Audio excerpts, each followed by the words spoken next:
कान्ताय कल्याणनिधये निधयेतिनाम् श्रीवेङ्कटनिवासाय श्रीनिवासाय मङ्गलम्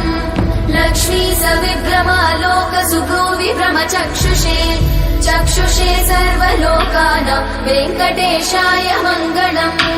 श्रीवेङ्कटाद्रिशृङ्गाग्रमङ्गलाभरणाग्रये मङ्गलानां निवासाय श्रीनिवासाय मङ्गलम्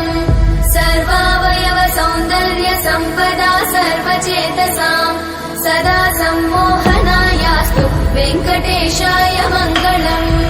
नित्याय निरवध्याय सत्यानन्दचिदात्मने सर्वान्तरात्मने श्रीमद् वेङ्कटेशाय मङ्गलम् स्वतः सर्वविदे सर्वशक्तये सर्वशेषिने सुलभाय सुशीलाय वेङ्कटेशाय मङ्गलम् परस्मै ब्रह्मणे पूर्णकामाय परमात्मने प्रयुञ्जे परतत्त्वाय वेङ्कटेशाय मङ्गलम् आकालतत्त्वमशान्तमात्मनामनुपश्यताम् अतृप्त्यमृतरूपाय वेङ्कटेशाय मङ्गलम् प्रायस्वचरणौ पुंसां शरण्यत्वेन पाणिना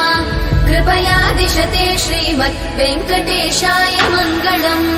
दयामृततरङ्गिण्यास्तरङ्गैरिव शीतलैः अपाङ्गैः सिञ्चते विश्वं वेङ्कटेशाय मङ्गलम्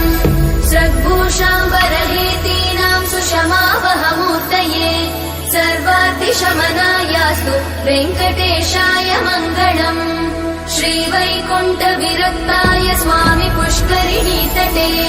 रमया रममाणाय वेङ्कटेशाय मङ्गलम् श्रीमत्सुन्दरजामातृमुनिमानसवासिने सर्वलोकनिवासाय श्रीनिवासाय मङ्गलम् मङ्गलाशासनपरैर्मदाचार्य पुरोगमैः सर्वैश्च पूर्वैराचार्यैः सत्कृतायास्तु मङ्गलम्।